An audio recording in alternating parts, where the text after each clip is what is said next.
dan dekat dengan kiai-kiai Nusantara. Raja Abdullah adalah keturunan langsung Nabi Muhammad. Dua pemimpin spiritual bertemu, ini bukan sekedar politik. Yang ketiga,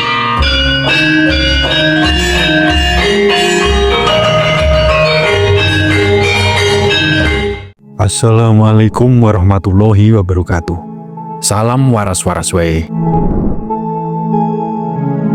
ada sebuah catatan kuno dalam kitab Jyotisha India yang berbunyi, jika dua kesatria timur saling menemukan, maka dunia sedang menata ulang takdirnya. Dan anehnya, tulisan rahasia itu tampak hidup kembali ketika Presiden Prabowo dan Raja Abdullah II dari Yordania bertemu di Jakarta. Sebuah pertemuan yang terlihat sederhana, tetapi di baliknya ada sinyal kosmik, ada pertanda geopolitik, dan ada ramalan kuno yang mulai mengarah pada satu kesimpulan.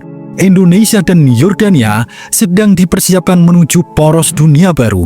Bukan karena kekuatan militer semata, bukan karena politik, tetapi karena takdir zaman yang sedang bergerak. Malam ini kita akan mengupas semua itu. Sebelum kita bedah satu persatu, silahkan tulis doa dan harapan panjenengan semua untuk negeri ini di kolom komentar.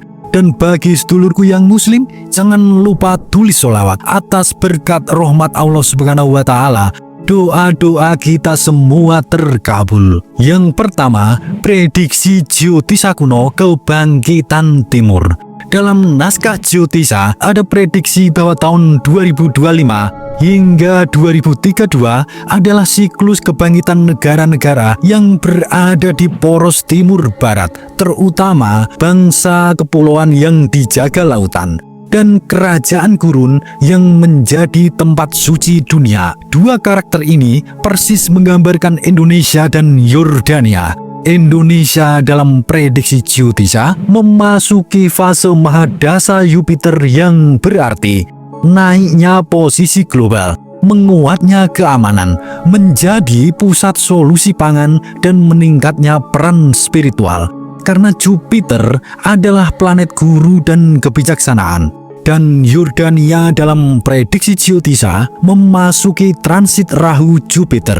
Itu adalah fase diplomasi agresif, upaya menciptakan perdamaian, memperluas hubungan dengan negara non-blok, dan mencari partner stabil di Asia. Dan menariknya, saat kedua siklus besar ini terjadi, Prabowo dan Raja Abdullah dipertemukan. Seakan-akan ada ritual kosmik yang memperkuat hubungan dua bangsa ini. Yang kedua, persahabatan yang tidak pernah diungkap media, jarang disadari publik.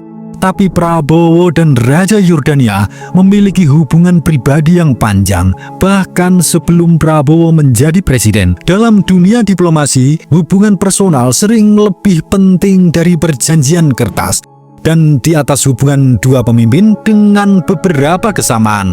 Sama-sama kesatria militer, sama-sama keturunan keluarga pejuang, sama-sama dikenal tegas tetapi spiritual, sama-sama dihormati dunia Islam moderat, dan sama-sama dianggap penjaga stabilitas di wilayah masing-masing. Sederhananya, Prabowo dipercaya oleh Raja Abdullah bukan hanya sebagai presiden, tapi sebagai sahabat.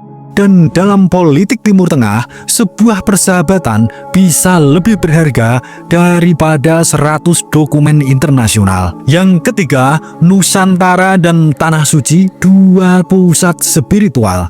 Ada satu hal yang hampir tak pernah diangkat di media. Indonesia dan Yordania terhubung dalam jalur spiritual dunia. Dalam Primbon Jawa, ketika pemimpin dari Tanah Suci Barat datang kepada Tanah Air Timur, itu disebut sebagai sinyal ngajak rukun, ngajak damai, dan ngajak selaras. Pertanda ajakan untuk rukun, damai, dan selaras. Yordania memiliki amanah besar menjaga situs-situs penting umat agama samawi. Indonesia memiliki amanah yang tidak kalah besar, menjaga kedamaian umat Islam terbesar di dunia. Ketika dua amanah itu disatukan, muncullah gambaran yang disebut dalam naskah Jyotisha, poros Dharmapala, penjaga kebenaran timur. Inilah alasan spiritual mengapa Indonesia dan Yordania tiba-tiba menguat. Yang keempat, geopolitik yang mulai bergeser. Dunia sedang memasuki babak baru, blok barat yang melemah, konflik Timur Tengah yang semakin memanas. Asia mulai mengambil alih panggung. Di tengah kekacauan itu, negara yang paling dicari bukan negara adidaya. Yang dicari adalah negara yang stabil, dipimpin figur yang kuat, tidak mempunyai musuh, dan dihormati oleh dunia Islam. Jawabannya adalah negara Indonesia. Dan siapa moderator paling dihormati di Timur Tengah? Jawabannya Yordania. Ketika kedua negara ini bersatu, dunia melihat sesuatu yang sangat jarang. Poros damai yang tidak berlandaskan perang, tetapi kehormatan. Yordania ingin partner yang kuat dan netral. Indonesia ingin mitra yang diterima semua pihak di Timur Tengah. Keduanya saling melengkapi seperti dua kepingan puzzle yang hilang. Yang kelima, simbol perjalanan Raja Abdullah ke Jakarta. Kunjungan Raja Abdullah II ke Indonesia bukan agenda biasa. Menurut analis spiritual Jawa, ketika tamu penting datang dari arah barat pada masa pemimpin baru, itu merupakan rekso jagat pindah nanging Nusantara dadi sangga donya. Penjaga dunia bergeser, tetapi Nusantara menjadi penyangga dunia.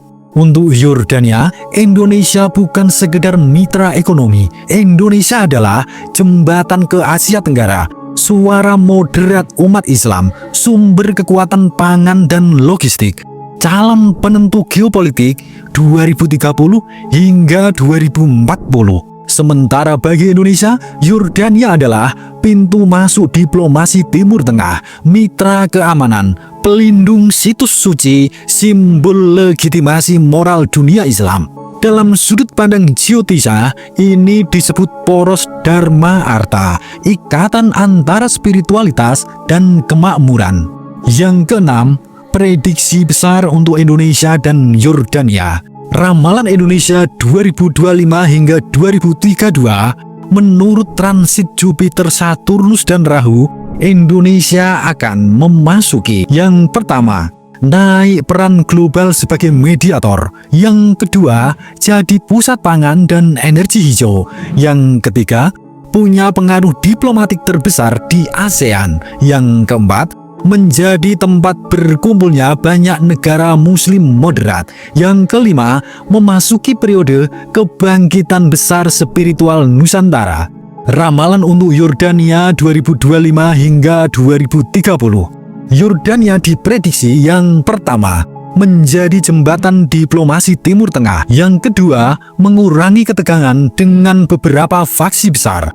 Yang ketiga, memperkuat hubungan dengan negara Asia terutama Indonesia. Yang keempat, memainkan peran penting dalam isu Palestina. Yang kelima, menjadi pusat dialog lintas agama dunia.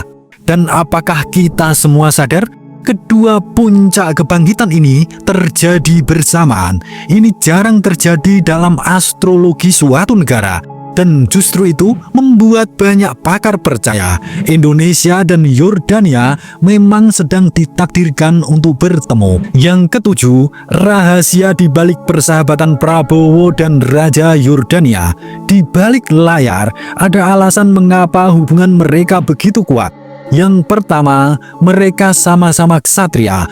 Prabowo dari dunia militer Indonesia, Raja Abdullah dari pasukan elit Yordania. Dalam budaya timur, ksatria mengenali ksatria, ada rasa saling hormat yang tidak bisa ditukar dengan apapun. Yang kedua, mereka sama-sama moderat dan spiritual. Prabowo sering berbicara tentang nilai leluhur, kebatinan, dan falsafah Nusantara dan dekat dengan kiai-kiai Nusantara. Raja Abdullah adalah keturunan langsung Nabi Muhammad. Dua pemimpin spiritual bertemu Ini bukan sekedar politik. Yang ketiga, mereka sama-sama ingin dunia yang stabil. Prabowo ingin Indonesia damai. Raja Abdullah II ingin Timur Tengah damai. Persahabatan mereka adalah poros damai dunia baru. Yang keempat, mereka sama-sama disiapkan oleh waktu. Transit planet kecat berikutnya menunjukkan fase pengaruh, kedewasaan, dan kebangkitan. Inilah yang dalam Jyotisa disebut sahabat lintas takdir. Suradira Jayaningrat lebur dening pangastuti. Wassalamualaikum warahmatullahi wabarakatuh.